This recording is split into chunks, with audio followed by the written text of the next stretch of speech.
Hello बच्चों, हमने पिछली बार आपको बताया था किस तरीके से एल्डिहाइड कीटोन को हम लोग डिस्टिंग्विश कर सकते हैं। लेकिन कुछ बच्चों का क्वेश्चन ये था कि सर क्या आइडोफॉर्म टेस्ट से भी डिस्टिंग्विश किया जा सकता है। इसी के लिए हमने 3 कंपाउंड ऑर्गेनिक का लिया हुआ है। एक हमारा एल्डिहाइड है, सेकंड हमारा कीटोन है, थर्ड हमारा क्या है, अल्कोहल है। अब इसका नाम है एस्टल्डिहाइड। ये हमारा बड़ी फेमस ऑर्गेनिक कंपाउंड है, उसका नाम है एसीटोन।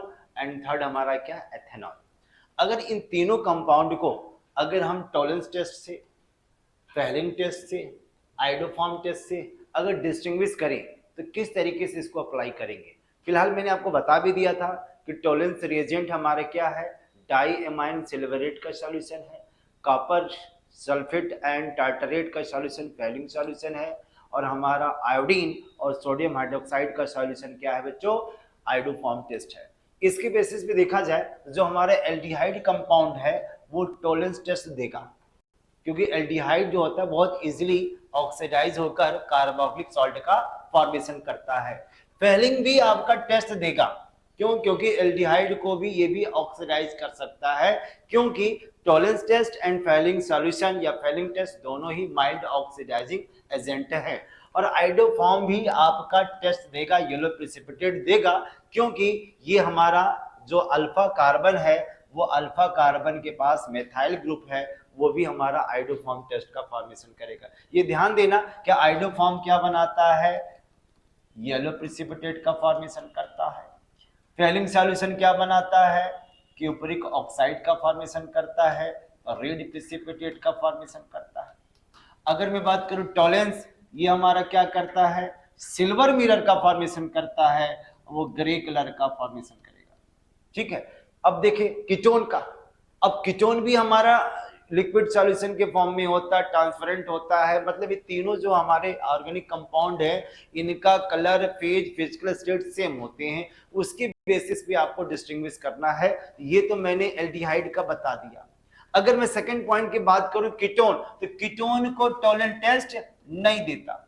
क्यों नहीं देता है, क्योंकि कीटोन को ऑक्सीडाइज करना थोड़ा सा डिफिकल्ट है, क्योंकि यहाँ पे कार्बन कार्बन का बॉन्ड आ गया। कार्बन कार्बन का बॉन्ड कार्बन हाइड्रोजन से क्या होते हैं, ज्यादा स्ट्रांग होता है। इसका मतलब क्या हुआ, कार्बन हाइड्रोजन के बॉन्ड को ऑक्सीडाइज करना आसान है और कार्बन कार्बन बॉन्ड को ऑक्सीडाइज करना थोड़ा सा क्या होता है, टफ होता है। फेलिंग टेस्ट भी नहीं देगा कीटोन। फेलिंग टेस्ट भी कीटोन को ऑक्सीडाइज नहीं कर पाता, ये भी आपको रेड प्रेसिपिटेट नहीं देगा, लेकिन आइडोफॉर्म टेस्ट देगा, क्योंकि इसके पास अल्फा कार्बन के फॉर्म में मिथाइल ग्रुप है। ये भी हमारा येलो प्रेसिपिटेट का फॉर्मेशन करेगा, आइडोफॉर्म का फॉर्मेशन करेगा। अगर मैं बात करूं अल्कोहल का, अल्कोहल टॉलेंस टेस्ट नहीं देगा, फेलिंग टेस्ट नहीं देगा, आइडोफॉर्म टेस्ट देगा, क्योंकि अल्कोहल के कंडीशन में जो हमारा बीटा कार्बन है, बीटा कार्बन पर क्या होना चाहिए, मिथाइल ग्रुप होना चाहिए। इस तरीके से भी हम एल्डिहाइड को, कीटोन को, अल्कोहल को डिस्टिंग्विश कर सकते हैं। अच्छा, बहुत सारे बच्चों को प्रॉब्लम कमेंट में आया कि सर आप गटरमैन कोच रिएक्शन के बारे में एक्सप्लेन कर दीजिए, क्योंकि मुझे समझ में नहीं आया। तो हम गटरमैन कोच रिएक्शन को भी हम आपको बताने वाले हैं। गटरमैन कोच रिएक्शन भी बहुत फेमस रिएक्शन है। इस फेमस रिएक्शन को आप देख सकते हो कि अगर हमने कोई भी कंपाउंड लिया, लाइक हमने टॉल्यूइन ले लिया या नॉर्मल बेंजीन ले लिया, और हमने यहाँ पर रिएजेंट क्या ले लिया, carbon monoxide and hydrochloric acid, और हमने AlCl3 के प्रेजेंस में रिएक्शन जब भी कराया तो हमारा हाइड्रोजन रिमूव होता है और उसके जगह पर एल्डिहाइड कंपाउंड का फॉर्मेशन हो जाता है। किसका फॉर्मेशन हो जाता है, एल्डिहाइड फंक्शनल ग्रुप का एडिशन हो जाता है। ये कैसे हो सकता है, ये कैसे होता है, उसका मैकेनिज्म क्या है, यही प्रॉब्लम है आप सभी का। इस प्रॉब्लम को हम लोग सॉल्व करने वाले हैं। मतलब अब हम लोग गटरमैन कोच रिएक्शन का मैकेनिज्म को देखने वाले हैं। अगर मैं बात करूं मैकेनिज्म के फॉर्म में, हम लोग क्या करने वाले हैं, अभी आपने देखा कि कार्बन मोनोऑक्साइड लिया था और HCl लिया था और AlCl3 का यूज किया था। AlCl3 यहाँ पे क्लोरिक एसिड की तरह काम करता है। अब होगा क्या, ये जो क्लोरीन है ना, वो AlCl3 क्या करता है, ये अपने तरफ अट्रैक्ट करेगा और किसका फॉर्मेशन करेगा, AlCl4 नेगेटिव का फॉर्मेशन करेगा। और ये जो हमारा हाइड्रोजन है वो कार्बन ऑक्सीजन के साथ कंबाइंड होकर हमारा इस तरीके से स्ट्रक्चर का फॉर्मेशन करेगा। मतलब ऑक्सीजन पर क्या आ गया, पॉजिटिव चार्ज आ गया। उसी को बोला जाता है फॉर्मेलियम आयन, फॉर्मेलियम आयंस बोलते हैं। ये एक तरीके से इलेक्ट्रोफाइल है। अब ये इलेक्ट्रोफाइल जो है, अब जो हमारा टॉलुइन का जो मैंने एग्जांपल लिया था उसके साथ रिएक्शन करेगा। अब ये हमने इसी तरीके से कंपाउंड बनाया था, ये हमारा यहाँ पर मिथाइल था, यहाँ पर मिथाइल था। अब यहाँ पर मेरा डबल बॉन्ड है, यहाँ पर हाइड्रोजन है, यहाँ पर डबल बॉन्ड अपनी जगह पर रहेगा। अब ये ध्यान देना, ये जो हमारा हाइड्रोजन है, कार्बन है, और यहाँ पे ट्रिपल बॉन्ड ऑक्सीजन है, क्योंकि ऑक्सीजन तो डबल बॉन्ड का फॉर्मेशन करता है, इसलिए यहाँ पर पॉजिटिव चार्ज हो गया। अब ये क्या करेगा, ये बॉन्ड इस तरीके से ब्रेक होगा ताकि ये इस पर क्या करे, अटैक कर सके। जैसे अटैक करेगा तो बॉन्ड ब्रेक होकर इनको न्यूट्रलाइज करेगा, डबल बॉन्ड में कन्वर्ट करेगा। तब देखोगे ये इस तरीके से बॉन्ड का फॉर्मेशन होगा। ये मैंने इस तरीके से बेंजीन बनाया है, यहाँ पर हमने कार्बन है, हाइड्रोजन है, डबल बॉन्ड का ऑक्सीजन है, और ये डबल बॉन्ड हट चुका है, अब यहाँ पर पॉजिटिव चार्ज आ गया है। अब ये हमारा CH3 अपने जगह पे रहेगा। अब ध्यान देना, अब इस कार्बोकैटायन को न्यूट्रलाइज करने के लिए ये, क्योंकि हमारा जो AlCl4 नेगेटिव है बार बार AlCl3 में और Cl नेगेटिव में कन्वर्ट हो जाता है। अब ये क्या करेगा, ये जो हमारा Cl नेगेटिव है ये बार बार इसके हाइड्रोजन को अपनी तरफ अट्रैक्ट करेगा और HCl का फॉर्मेशन करेगा, और ये बॉन्ड जो हाइड्रोजन का था इस पर अटैच्ड हो जाएगा और हमारा मॉलिक्यूल इस तरीके से बन जाएगा। इस तरीके से हमारा मॉलिक्यूल का फॉर्मेशन हो जाएगा, और इस तरीके से यहाँ पर हमने एल्डिहाइड ग्रुप को ऐड कर दिया। अगर इसका नेमिंग करना हो तो हमारा मॉलिक्यूल का नाम क्या हो जाएगा, 4-मेथाइल बेंजल्डिहाइड।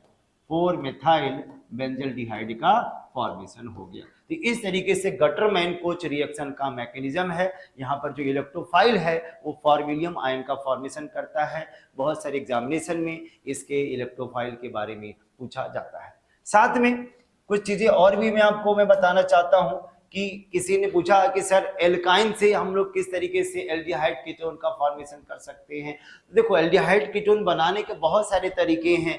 जो हमारे कमेंट आते हैं या कोई क्वेरी रहते हैं, कोई डाउट होता है, इस पर भी हम लोग वीडियो बनाते हैं ताकि आपको कोई भी डाउट हो आपको समझ में आ जाए। अगर मैं बात करूं कि एल्काइन से कैसे हम कीटोन और एल्डिहाइड का फॉर्मेशन कर सकते हैं, तो सबसे सिंपल सा तरीका है कि जो हमारा एल्काइन होगा वो दो टाइप के एल्काइन होते हैं, एक सिमेट्रिकल होता है और एक अनसिमेट्रिकल एल्काइन होता है। अब ये अनसिमेट्रिकल एल्काइन क्या होता है, जहां पर जो साइड ग्रुप हो वो अनबैलेंस हो, मतलब कोई बल्किल ग्रुप हो, कोई स्मॉलर ग्रुप हो, और सिमेट्रिकल का नाम से ही कि दोनों साइड जो हमारा ग्रुप होंगे वो क्या होने चाहिए, सेम होने चाहिए। अब जैसे अगर ये हमारा क्या है, अनसिमेट्रिकल एल्कीन है, ये हमारा क्या है, अनसिमेट्रिकल एल्कीन है, और नीचे वाला क्या है, सिमेट्रिकल एल्कीन है। नीचे वाला क्या है बच्चों, सिमेट्रिकल एल्कीन का एल्काइन का एग्जांपल है, ये भी एल्काइन का एग्जांपल है क्योंकि ट्रिपल बॉन्ड का फॉर्मेशन हो रहा है। अब हम लोग करेंगे क्या, इनका हम लोग करेंगे हाइड्रेशन। अब हाइड्रेशन के लिए हमने क्या ले लिया, 1% हमने मर्क्यूरिक सल्फेट ले लिया। क्या ले लिया बच्चों, मर्क्यूरिक सल्फेट ले लिया। मैं यहाँ पे इसको क्लियर कर देता हूँ, यहाँ पे मैंने क्या लिया, मर्क्यूरिक सल्फेट लिया, साथ में हमने डाइल्यूटेड सल्फ्यूरिक एसिड भी ऐड कर लिया ताकि हम हाइड्रेशन को करा सके। क्योंकि डाइल्यूटेड है तो वाटर तो इसमें होगा ही। अब ये जो वाटर का एडिशन होगा ना वो किसके अकॉर्डिंग होता है बच्चों, मार्कोनिकॉफ रूल के अकॉर्डिंग होगा। अब मार्कोनिकॉफ रूल क्या कहता है कि वाटर का OH नेगेटिव उसी कार्बन डबल बॉन्ड या ट्रिपल बॉन्ड के बीच में अटैक करेगा या अटैच्ड होगा जहां पर less number of hydrogen atom हो। यही कार्बन है जिसके पास क्या है, less number of hydrogen atom होगा। तो अब जैसे ही हाइड्रेशन करोगे तो हमारा मॉलिक्यूल का फॉर्मेशन इस तरीके से हो जाएगा। यहाँ पर OH ग्रुप आ गया और यहाँ पर क्या आ गया, हाइड्रोजन का फॉर्मेशन हो गया। अब जैसे ट्रिपल बॉन्ड से डबल बॉन्ड बना, अब चूंकि विनाइलिक अल्कोहल है, अब विनाइलिक अल्कोहल को हम लोग क्या करेंगे, टाटोमेरिज्म करेंगे। क्या करेंगे बच्चों, टाटोमेरिज्म करेंगे। और टाटोमेरिज्म में क्या होता है, पाई बॉन्ड और हाइड्रोजन का शिफ्टिंग होता है, अदला बदली होता है। ये हाइड्रोजन इसके पास चला जाएगा और ये डबल बॉन्ड इसके पास चला जाएगा, तब वो किसका फॉर्मेशन कर देगा, कीटोन का फॉर्मेशन कर देगा। किसका फॉर्मेशन करेगा, कीटोन को। उसी को हम लोग क्या बोलते हैं, एसीटोन भी बोला जाता है। मतलब ये हुआ कि अनसिमेट्रिकल एल्काइन का जब भी हम हाइड्रेशन करते हैं तो कीटोन का फॉर्मेशन होता है। अगर मैं सिमेट्रिकल एल्कीन का उसी तरीके से हम प्रोसीजर यूज करें, मर्क्यूरी क्लोराइड मर्क्यूरिक सल्फेट का रिएक्शन अगर एसिडिक मीडियम के साथ करें तो हमारा वाटर का हाइड्रेशन कहीं भी हो सकता है, क्योंकि दोनों साइड का कार्बन की वैल्यू क्या है, सेम है। तो हमने डबल बॉन्ड में कन्वर्ट कर दिया, यहाँ पर मैंने हाइड्रोजन को ऐड कर दिया, यहाँ पर मैंने OH को ऐड किया। क्यों? क्योंकि हमको दोनों साइड क्या ऐड करना है, वाटर को ऐड करना है। अब चूंकि ये भी हमारा विनाइलिक अल्कोहल है, विनाइलिक अल्कोहल में क्या होगा बच्चों, टाटोमेरिज्म होगा। टाटोमेरिज्म में क्या होता है, ये हाइड्रोजन इसके साथ शिफ्ट कर जाता है और डबल बॉन्ड यहाँ पर आ जाएगा, तो हमारा मॉलिक्यूल किस तरीके से बिहेव करेगा, इस तरीके से बिहेव का फॉर्मेशन करेगा। मतलब यहाँ पर हमने क्या बना दिया, एल्डिहाइड बना दिया। ये हमारा क्या बन गया, एसिटल्डिहाइड बन गया। एसिटल्डिहाइड का फॉर्मेशन हो गया या एथेनॉल का फॉर्मेशन हो गया। अगर कोई कहे बच्चों कि सर ट्रिपल बॉन्ड के फॉर्म में अगर एससीएन आ जाए या साइनाइड आ जाए, क्या उसको भी एल्डिहाइड में कन्वर्ट कर सकते हैं? कर सकते हैं, लेकिन इसके लिए मुझे क्या चाहिए, ग्रिग्नाट चाहिए। जैसे हमने कोई ग्रिग्नाट इस तरीके से ले लिया, हमारा साइक्लोपेंटाइल मैग्नीशियम ब्रोमाइड आ गया। क्या आ गया, साइक्लोपेंटाइल मैग्नीशियम ब्रोमाइड। और आपको पता है ग्रिग्नाट हमारे गुड न्यूक्लियोफाइल का फॉर्मेशन करता है। ये न्यूक्लियोफाइल ड्राई ईथर के प्रेजेंस में क्या करता है, ये इस तरीके से बॉन्ड को क्लीवेज करेगा, ये पॉजिटिव बनेगा, ये नेगेटिव चार्ज बनेगा। और ये नेगेटिव वाला कार्बन इसी कार्बन पर अटैक करेगा। क्यों? क्योंकि कार्बन के बगल में मोर इलेक्ट्रोनेगेटिव एलिमेंट कौन है, नाइट्रोजन है। बॉन्ड इस तरीके से टूट जाएगा और यहाँ पर नेगेटिव चार्ज का फॉर्मेशन होगा। ये नेगेटिव इस मैग्नीशियम को अपनी तरफ क्या करेगा, अट्रैक्ट करेगा, तो हमारा स्ट्रक्चर इस तरीके से बन जाएगा। डबल बॉन्ड होता ही यहाँ पर MgBr आ गया। क्या आ गया बच्चों, MgBr आ गया। और इस पर कौन सा अटैक किया, साइक्लोपेंटाइल अटैक किया।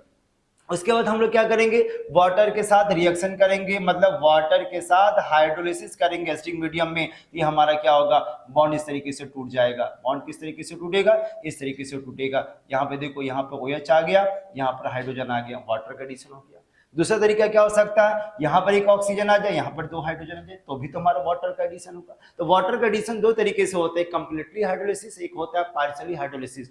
यहाँ पे मैंने कंप्लीटली हाइड्रोलिसिस किया, यहाँ पे मैंने क्या किया, पार्शियली हाइड्रोलिसिस किया। जैसे मैंने हाइड्रोलिसिस की तो हमारा स्ट्रक्चर किस तरीके से बन जाएगा, एल्डिहाइड का फॉर्मेशन कर दिया, अब प्लस हमारा अमोनिया बाहर निकल गया, अब प्लस हमारा मैग्नीशियम ब्रोमाइड और हाइड्रोक्साइड का फॉर्मेशन हो गया। इस तरीके से भी हम एल्डिहाइड का फॉर्मेशन कर सकते हैं। मतलब ये हुआ कि हम किसी भी एल्काइन को भी या साइनाइड को भी एल्डिहाइड कीटोन में कन्वर्ट कर सकते हैं। इसी तरीके से कोई भी प्रॉब्लम, कोई भी डाउट हो, आप अपने कमेंट बॉक्स में मुझे भेजिए।